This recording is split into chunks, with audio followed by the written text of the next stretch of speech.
And unfortunately, once you're on the floor, it's almost impossible to get up. There's nothing you can pull yourself up on that is welded to the floor virtually. I mean, any chair is going to tip with you or what have you.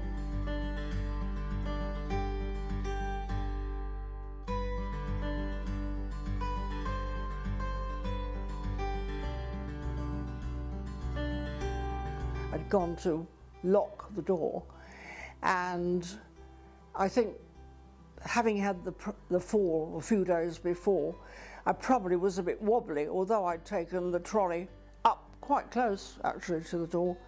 And what made me lean on the back of this small chair, I don't know, that didn't like that and tipped me upside down, or rolled me against between the chair and the window. So I lay there, luckily wearing my call button, and press that. So eventually, obviously it got through to this new NHS 4 team.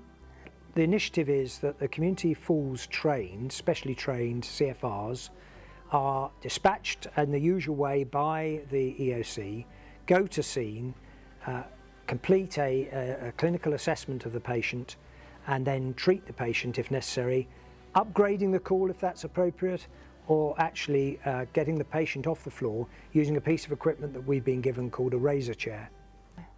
Luckily, very cleverly, somehow with a belt around my waist, I suppose, he managed to pull me up, stand me up, so I was able to go and sit down. And his final words were, "I'm going to ask paramedics to call because of the fact you're on eroxaban, which is a blood thinner." I think CFRs have been really positive. More importantly, the patients have been really positive as well about the experience they've had being got up off the floor. Well, I couldn't believe somebody had arrived. I was so used to any of the other falls that I'd had. I've been probably about 3 to 4 hours. I realised that I wasn't high up the list of we need to get there, you know, and I wasn't bleeding or doing anything.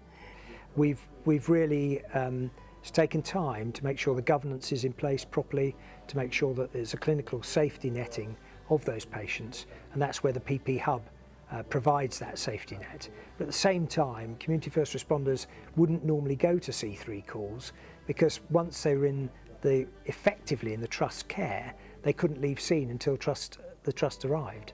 We've got this interrupted model of care now, which means we can leave people at home with safety netting in place, with clinical supervision, albeit remotely, but nevertheless with clinical supervision.